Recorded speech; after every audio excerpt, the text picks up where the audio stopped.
नमस्कार दोस्तों, मैं बाबूराम पटेल आप सबका अपने YouTube चैनल बायोलॉजी जोन में आज एक बार फिर से स्वागत करता हूं।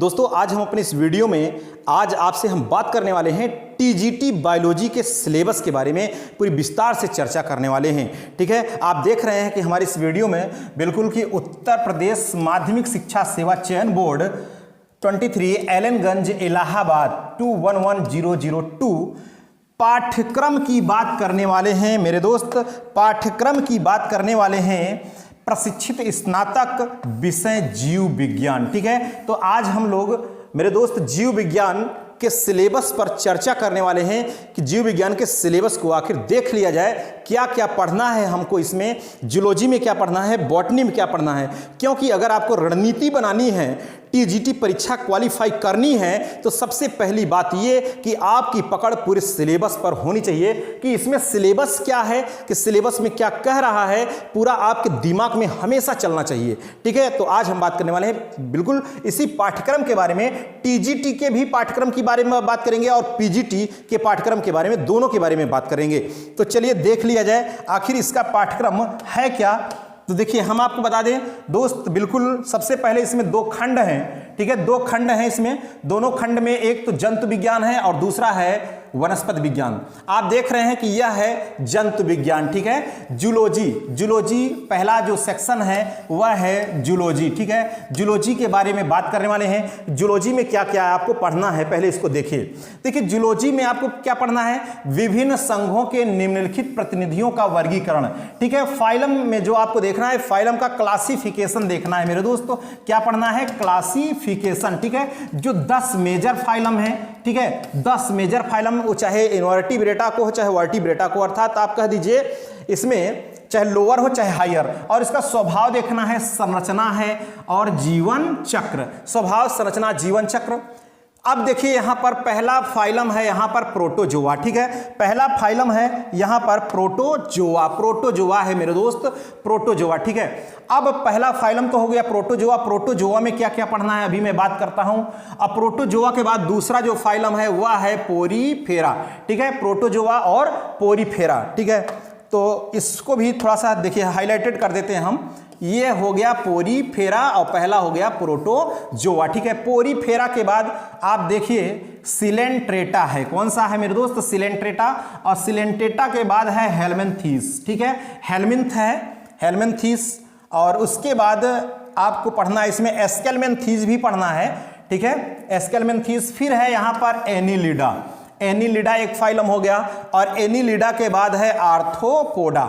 आर्थ्रोपोडा के बाद आपको क्या पढ़ना है भाई, आर्थ्रोपोडा के बाद है यहां पर मोलस्का। मोलस्का अगला फाइलम है। फिर मोलस्का के बाद है इकाइनोडर्मेटा। इकाइनोडर्मेटा है। फिर उसके बाद प्रोटोकार्डेट्स में आ जाते हैं हम लोग। प्रोटोकार्डेट, प्रोटोकार्डेट के बाद फिर यहां पर आपको देखना है वर्टिब्रेटा। ठीक है, वर्टिब्रेटा, वर्टिब्रेटा। फिर उसके बाद वर्टिब्रेटा के बाद इसमें आपको देखना है भाई एम्फीबिया। ठीक है, एम्फीबिया देखना है। और उसके बाद एम्फीबिया के बाद आप देखिए यहाँ पर एवीज भी है, एवीज। तो आप यहाँ पर आप समझिए कि फाइलम कितने हैं, यहाँ पर फाइलम कितने हैं, फाइलम के अनुसार हम लोग देखते हैं, फाइलम के अनुसार। अब इस फाइलम में देखिए, एक फाइलम हो गया प्रोटोजोआ, फिर 2 फाइलम हो गया पोरीफेरा, और 3 हो गया, 3 के बाद ये चौथा है, और ये 5वां है, और ये 6ठा है, और ये जो है 7वां है, 8वां और 9वां, और ये 10वां। ठीक है, तो 10 मेजर फाइलम है, 10 मेजर फाइलम है मेरे दोस्त। 10 मेजर फाइलम को आपको देखना है। ठीक है, 10 बड़े फाइलम। अब किसमें किसको पढ़ना है यह आप देखिए। जैसे प्रोटोजोआ हो गया, अब प्रोटोजोआ में आपको क्या पढ़ना है उसको देखिए जरा। प्रोटोजोआ में जैसे अमीबा हो गया, अमीबा नहीं, एंट अमीबा। ठीक है, पहला हो गया जीनस एंट अमीबा, और हो गया प्लाज्मोडियम, और हो गया पैरामीशियम, और हो गया यूग्लिना। ठीक है, तो इसको हम कहते हैं पेपे। ठीक है, क्या कहते हैं मेरे दोस्त, पेपे। पी से हो गया प्लाज्मोडियम, ए से हो गया एंट अमीबा, पी से पैरामीशियम, और ई से यूग्लिना। तो 4 पढ़ने हैं आपको। किसमें पढ़ने हैं, प्रोटोजोआ में 4 पढ़ने हैं। ठीक है, प्रोटोजोआ में। उसके बाद प्रोटोजोआ तथा इनके द्वारा उत्पन्न रोग देखना है, प्रोटोजोआ और उसके द्वारा उत्पन्न रोग देखना है। फिर उसके बाद आपको दूसरा आ गया फाइलम पोरीफेरा। पोरीफेरा आ गया मेरे दोस्त, पोरीफेरा फाइलम है। अब पोरीफेरा में क्या पढ़ना है, ल्यूकोसोलोनिया पढ़ना है और साइकान पढ़ना है। ठीक है, ल्यूकोसोलोनिया और साइकान, यानी 4+2 4+2, ठीक है, 4+2, 2 इसमें पढ़ना पोरीफेरम। फिर सिलेंट्रेटा में हाइड्रा है, ओबिलिया है, ऑरेलिया है, अर्थात +3। सिलेंट्रेटा से कितने पढ़ने हैं आपको? 3 पढ़ने हैं। फिर उसके बाद हेलमिंथीस है, प्लेटी हेलमिंथीस, फैसियोला, टीनिया, फैसियोला हेपेटिका और टीनिया सोलियम, इसमें कितने पढ़ने भाई? 2, ठीक है, 2 पढ़ने हैं आपको यहां से। उसके बाद आप देख रहे हैं कि स्कैरिस है, स्केलमेंथीस से स्कैरिस है तो +1, ठीक है, और इनके द्वारा उत्पन्न रोग। अब एनिलिडा में आ जाइए, एनिलिडा में है नेरिस और फेरिटिमा और लीच, अर्थात जोंक। कितने हो गए? 3 हो गए, 3 हो गए, जोंक पढ़ना है। आर्थ्रोपोडा में तिलचट्टा, मस्का और मच्छर, झींगा, 4 हो गए। इसमें कितने हो गए भाई? 4 हो गए, ठीक है। उसके बाद मोलस्का पढ़ना है, यूनियो और पाइला, यूनियो और पाइला पढ़ना है इसमें, अर्थात +2 हो गया। अब इसके बाद क्या पढ़ना है आपको? इकाइनोडर्मेटा में स्टार फिश पढ़ना है, ठीक है, स्टार फिश अर्थात 1। तो टोटल कितने हो गए आपके लोअर जूलॉजी से? लोअर जूलॉजी से कितने हो गए? लोअर जूलॉजी से हो गए 4, 2, 6, 3, 9, 2, 11, 1, 12, 3, 15, 4, 19, 2, 21, 1, 22, टोटल 22 जो है आपको जिनेरा पढ़ने हैं, 22 जिनेरा पढ़ने हैं आपको लोअर जूलॉजी से, ठीक है। फिर हायर में आप आ जाइए आप कार्डेटा में। कार्डेटा में आप आते हैं तो कार्डेटा में देखिए प्रोटोकार्डेटा है जिसमें हार्डमानिया पढ़ना है और एम्फीऑक्सस पढ़ना है। हार्डमानिया और एम्फीऑक्सस ये 2 हो गए। वर्टिब्रेटा में मत्स्य जो है, फिशेस में स्कॉलियोडॉन बहुत ज़्यादा इंपॉर्टेंट है। फिर उसके बाद एम्फीबिया में राना है, राना टिग्रीना। फिर रेप्टेलिया है आपका एक क्लास, रेप्टेलिया में कौन है? यूरोमेस्टिकस है अथवा कोई अन्य छिपकली। और एबीज में आपको कोलंबिया पढ़ना है और गैमेलिया अर्थात खरहा पढ़ना है, ठीक है। अब उसके बाद बात करते हैं कि कोशिका विज्ञान साइटोलॉजी। साइटोलॉजी में क्या क्या पढ़ना है? साइटोलॉजी में इसको देखिए, साइटोलॉजी में जरा क्या क्या पढ़ना है आपको साइटोलॉजी में, ठीक है। कोशिका विज्ञान में कोशिका की सूक्ष्म संरचना, सूत्री और अर्धसूत्री विभाजन, मतलब माइटोसिस और मियोसिस, ये विभाजन आपको पढ़ना है। माइटोसिस और मियोसिस आपको देखना है। उसके बाद युग्मक जनन गैमेटोजेनेसिस में, ठीक है, गैमेटोजेनेसिस में माइक्रोगैमेटोजेनेसिस और मेगा गैमेटोजेनेसिस दोनों ये भी आपको देखना है। उसके बाद आपका जेनेटिक्स है, अनुवांशिकी मेंडलवाद है, सहलग्नता है और जीन विनिमय है, जीन एक्सचेंज, सुजनकी है और जैव विकास के प्रमाण, ठीक है, प्रमाण विकास के सिद्धांत, लयमार्कवाद, नवलयमार्कवाद, डार्विनवाद, नवडार्विनवाद, विकास का सहयोगात्मक सिद्धांत और विकास की क्रिया, विधि, उत्परिवर्तन यानी म्यूटेशन, विभिन्नता, पार्थक युगों के अंतर्गत विकास, मानव का विकास, पारिस्थितिकी, ठीक है, पारिस्थितिकी तंत्र की मूल धारणा, मुख्य पारिस्थितिकी। अब देखिए इसके आगे आपको क्या देखना है भाई, इसमें आगे और क्या पढ़ना है? देखिए मुख्य धारणा, पारिस्थितिकी, प्रखंड प्रदूषण का सामान्य ज्ञान, शरीर क्रिया विज्ञान, ठीक है, ह्यूमन फिजियोलॉजी, जैव रसायन, बायोकेमिस्ट्री, पाचन क्रिया, डाइजेस्टिव सिस्टम, रिस्पायरेटरी सिस्टम और क्रिया परिसंचरण, ब्लड सर्कुलेशन, रुधिर उत्सर्जन, ठीक है, तंत्र की संचारण तथा अंतःवासी तंत्र का प्रारंभिक ज्ञान।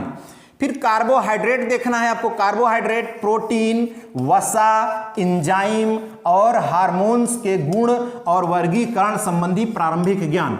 भ्रूण विज्ञान, एम्ब्रियोलॉजी और एम्फिऑक्सस, मेढक तथा कुक्कुट के परिवर्धन की रूपरेखा, स्तनियों के अपरा प्राणी भूगोल यानी प्लेसेंटेशन भी देखना है, मुख्य प्राणी, भौगोलिक परिमंडल तथा उनके निवासी प्राणी, ठीक है। ये तो हो गया पूरा का पूरा जूलॉजी, ठीक है। क्या हो गया मेरे दोस्त? जूलॉजी। अब बॉटनी पोर्शन में क्या है, बॉटनी में आपको क्या पढ़ना है उसको भी देख लीजिए, ठीक है। जूलॉजी के अलावा बॉटनी में देखिए वनस्पति शास्त्र। अब देखिए बॉटनी में क्या पढ़ना है इसको भी थोड़ा सा देख लीजिए बॉटनी में, ठीक है। तो बॉटनी को थोड़ा देख लिया जाए तो जूलॉजी था, अब बॉटनी में क्या पढ़ना है देखिए जरा, क्या क्या पढ़ना है इसमें बॉटनी के अंतर्गत। देखिए इसमें विषाणु यानी वायरस पढ़ना है और वायरस के बाद आपको बैक्टीरिया पढ़ना है, बैक्टीरिया के बाद आपको लाइकेन पढ़ना है और लाइकेन के बाद आपको एल्गी है, एल्गी पढ़ना है और एल्गी के बाद आपको देखना है भाई कहाँ गया फंजाई आजा मेरे भाई, ये आ गया कवक, ठीक है। कवक आ गया, फंजाई, कवक पढ़ना है आपको, ठीक है। अब देखिए क्या क्या पढ़ना, फिर ब्रायोफाइटा पढ़ना है, ब्रायोफाइटा के बाद आपको पढ़ना है टेरिडोफाइटा, टेरिडोफाइटा, टेरिडोफाइटा के बाद पढ़ना है आपको जिम्नोस्पर्म, ठीक है, जिम्नोस्पर्म पढ़ना है। इतना आपको देखना है, ठीक है। विषाणु, जीवाणु, lichen, algae, fungi, bryophyta, pteridophyta और जिम्नोस्पर्म, इतने आपको देखना है, ठीक है। अब इसमें देखिए विषाणु में परिभाषा, प्रकृति, पारगमन, लक्षण और महत्व, इतना पूरा विषाणु के बारे में पढ़ना है, वायरस के बारे में। फिर जीवाणु में किसका रूप, संरचना, प्रजनन तथा आर्थिक महत्व, इसका इकोनॉमिक इंपॉर्टेंट भी पढ़ना है। और समन्वयन, लाइकेन का देखना है, लाइकेन और समन्वयन तथा आर्थिक महत्व, लाइकेन का इकोनॉमिक इंपॉर्टेंस भी बहुत ज्यादा इंपॉर्टेंट है। और शैवालों का वर्गीकरण, ठीक है, शैवालों का वर्गीकरण जो 11 क्लास है इसके मुख्य रूप से शैवाल में, उसको भी देखना है। मुख्य समूहों के विशिष्ट लक्षण जैसे कि नील हरित शैवाल, कौन से, नील हरित शैवाल, ब्लू ग्रीन एल्गी एवं झूरी शैवाल, नॉस्टॉक, क्लेमाइडोमोनास और वालवाक्स और यूलोथ्रिक्स, स्पाइरोगाइरा, उडोगोनियम, एक्टोकार्पस, बैट्राइकोस्पर्मम की प्रकृति, संरचना तथा जीवन चक्र। शैवालों का आर्थिक महत्व देखना है। फिर एलेक्जोपोलस, म्यूकर, राइजोपस, ठीक है, और कवकों का वर्गीकरण, मुख्य समूहों के विशिष्ट लक्षण, Pythium, Albugo, Saccharomyces, Penicillium, Puccinia, Agaricus की प्रकृति, संरचना, प्राप्ति तथा जीवन चक्र। और कवकों का आर्थिक महत्व भी पढ़ना है, कवकों का आर्थिक महत्व, ठीक है। ब्रायोफाइटा, इसका वर्गीकरण पढ़ना है, मुख्य समूहों के लक्षण पढ़ना है। फिर स्पीसीज कौन सी हैं, रिक्सिया है, मार्केंसिया है और फ्यूनेरिया है, ठीक है। रिक्सिया, मार्केंसिया, फ्यूनेरिया की प्राप्ति और जीवन चक्र, ठीक है। फिर उसके बाद टेरिडोफाइटा, इसका वर्गीकरण है, मुख्य समूह के लक्षण है इसका। और लाइकोपोडियम है और सिलेजिनेला है, लाइकोपोडियम, सिलेजिनेला, इक्विसिटम और मार्सिलिया, इसकी प्राप्ति, संरचना तथा जीवन चक्र देखना है, वर्गीकरण और मुख्य समूह, ठीक है। मुख्य समूह के बाद क्या देखना है आपको मेरे दोस्त, इसको देखिए जरा, इसके मुख्य समूह के लक्षण, ठीक है। क्या देखना है, मुख्य समूह के लक्षण, साइकस तथा पाइनस की प्राप्ति, संरचना, जीवन चक्र और आर्थिक महत्व। और जीवाश्मिकी अर्थात जो पैलियोबॉटनी है, भूवैज्ञानिक समय सारणी, जियोलॉजिकल टाइम स्केल और जीवाश्म के प्रकार, जीवाश्मीकरण, जीवाश्म का महत्व। और उसके बाद आपका टैक्सोनॉमी आ जाता है, वर्गीकी, ठीक है। इतना इसमें मिस प्रिंट किया है भाई, इतने अनुभवी और इतने ज़्यादा जानकार लोग बैठे हैं, लेकिन इतना मिस प्रिंट है, इतना मिस प्रिंट है कि अब क्या बताएं। जबकि जान रहे हैं कि हमेशा हमेशा के लिए साइट पर पड़ा रहेगा, तो आप समझ सकते हैं कितनी ज़्यादा त्रुटियां हैं। अगर यही हम लोगों से त्रुटि एक दो हो जाती है तो जीवन से जा बैठते हैं, ठीक है। लेकिन अब क्या कह सकते हैं कि लापरवाही। अनावृत बीजी, ठीक है, इसमें एंजियोस्पर्म में बेंथम हुकर का क्लासिफिकेशन। अब फैमिली देखिए, टैक्सोनॉमी फैमिली कौन कौन सी है, रैननकुलेसी है, क्रूसीफेरी है, पापावरेसी है, ठीक है। फिर कैरियोफिलेसी है, लेग्यूमिनोसी है, रोजेसी है, सोलेनेसी, कुकुरबिटेसी है और अम्बेलीफेरी है, कंपोजिटी, सोलेनेसी, ठीक है, सोलेनेसी, एकैंथेसी, लेबिएटी, यूफॉर्बिएसी, विलिएसी और ग्रैमिनी, ठीक है। इतने आपको फैमिली पढ़ने। फैमिली की संख्या कितनी हो गई मेरे दोस्त, 1 2 3 4 5 6 7 8 9 10 11 12 13 14 15 16 फैमिली आपको पढ़नी है। कितनी फैमिली पढ़नी मेरे दोस्त, 16 फैमिली पढ़नी है। आप समझ रहे हैं, टैक्सोनॉमी में बहुत ज्यादा इंपॉर्टेंट है टैक्सोनॉमी, ठीक है, बहुत ज्यादा इंपॉर्टेंट। अब देखिए इकोनॉमिक बॉटनी में क्या पढ़ना है आपको, इकोनॉमिक बॉटनी में देख लीजिए, इकोनॉमिक बॉटनी में क्या पढ़नी है, इमारती लकड़ी, रेशे, तेल, औषधियां, पेय तथा मसाले देने वाले, ठीक है, मसाले देने वाले और पौधों का ज्ञान, आकार की तथा शरीर, अब जड़, तना, पत्ती, पुष्प और इसके लक्षण, रूप, पुष्प क्रम और ऊतक तंत्र, तना तथा पत्ती के शरीर की लक्षण। अब यहां पर आर्किडीफाइकम तथा टिनोस्पोरा में जड़ और ड्राइसिना, अमरेंथस, बोहारविया और निक्टेंथस तना के विशेष संदर्भ में सामान्य तथा असंगत द्वितीयक वृद्धि, सेकेंडरी ग्रोथ, ठीक है। अब उसके बाद आपको देख रहा है भ्रौणिकी, एम्ब्रियोलॉजी, ठीक है। एम्ब्रियोलॉजी में क्या पढ़ना है उसको भी जरा देख लीजिए। एम्ब्रियोलॉजी में क्या देखना है आपको, भ्रौणिकी, इसको भी थोड़ा सा देख लीजिए क्या है एम्ब्रियोलॉजी में, ठीक है, भ्रूण की। देखिए क्या कह रहा है एम्ब्रियोलॉजी में, लघु बीजाणु जनन, ठीक है, फिर गुरु बीजाणु जनन यानी माइक्रोस्पोरोजेनेसिस, मेगास्पोरोजेनेसिस और बीजांड ओयूल और एम्ब्रियो सैक, भ्रूणकोश, भ्रूणपोष दोनों पढ़ना है आपको, ठीक है। इंडोस्पर्म और एम्ब्रियो सैक दोनों पढ़ना है कि विशेष संदर्भ में आवृत बीजियों का जीवन चक्र, पारिस्थितिकी और पर्यावरण, स्वपारिस्थितिकी, पादप समुदाय, परितंत्र, पादप क्रमण और अनुकूलन, पर्यावरण तथा उसके मुख्य घटक और उसका मानव पर प्रभाव। अब उसके बाद कोशिका विज्ञान में क्या पढ़ना है मेरे दोस्त, कोशिका विज्ञान में इसको देखिए जरा, साइटोलॉजी में क्या पढ़ना है कोशिका विज्ञान में, आनुवंशिकी तथा विकास, जेनेटिक्स और इवोल्यूशन, पादप कोशिका, कोशिका भित्ति, कोशिका कला, कोशिकांग और कोशिका विभाजन, प्रारंभिक ज्ञान और इनका महत्व, गुणसूत्र संरचना तथा रसायन, मंडलवाद नाट मंडल ऐसा जो है, सहलग्नता और जीन विनिमय, लिंग निर्धारण, उत्परिवर्तन तथा बहुगुणिता, पॉलीप्लॉइडी विकास के सिद्धांत। अब देखिए शरीर क्रिया विज्ञान में क्या पढ़ना है, शरीर क्रिया विज्ञान में जल अवशोषण पढ़ना है, रसारोहण पढ़ना है, एसेंट ऑफ सैल्ट, वाष्पोत्सर्जन, ट्रांसपिरेशन, अनिवार्य तत्व पढ़ना है, एसेंशियल एलिमेंट, ह्रास लक्षण, प्रकाश संश्लेषण पढ़ना है, फोटोसिंथेसिस, रिस्पायरेशन, कार्बनिक विलयकों का स्थानांतरण, प्रोटीन संश्लेषण, नाइट्रोजन चक्र, वृद्धि पदार्थ तथा संचारण, मृदा विज्ञान, ठीक है, मृदा संरचना तथा मृदा प्रकार, मृदा अपर्दन, इतना पढ़ना है। अब भैया नोट भी थोड़ा सा देख लीजिए क्या कह रहा है, नोट में क्या दे रहे हैं ये साहब, नोट, इनका नोट देख लीजिए क्या दे रहे हैं नोट में, ठीक है। कह रहे हैं कि सचिव माध्यमिक शिक्षा परिषद उत्तर प्रदेश इलाहाबाद के पत्रांक परिषद 9/372 दिनांक 9/7/2018 द्वारा यह अवगत कराया गया है कि हाई स्कूल स्तर पर जीव विज्ञान पाठ्यचर्या के रूप में समाप्त कर दिया गया है। मतलब ऐसा कर कर सस्पेंशन में भी आपको डाल दिया जाता है।